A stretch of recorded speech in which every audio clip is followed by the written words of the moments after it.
এই দেখেন এই যে মূলা এখন কাটতেছে, ওইগুলো খাবে, মূলাটা কাটা শেষ, উপরের পাতা রান্না করে খাবে। দেখেন আপনারা আস্তে আস্তে করে উঠাবে, মূলাটা উঠে একবার টান দিলে আবার ভেঙে যায়, তো তো দেখতে এভাবে থাকেন উঠায় কি মূলা তো এভাবে উঠায় না, কিভাবে উঠায়। দেখেন ভেঙে যাবে, ওটা বলবে দেখেন কেটে যাবে, কারণ মূলা উঠায় সাফল দিয়ে খুঁচে খুঁচে, তারপরে মূলা উঠায়। দেখতেছেন মূলাটা অর্ধেক উঠানো হয়ে গেছে। উঠাইতেছে এই যে এখন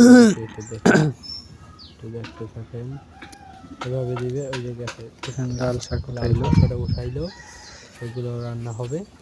তো মূলার কাজও প্রায় প্রায় শেষ। কেটে এখন বলবে কেটে গেছে,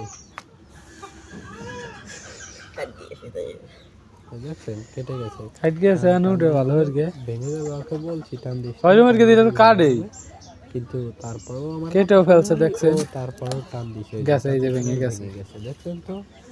তো আজকের মতো গেছে ভেঙে। ভিডিওটা শেষ।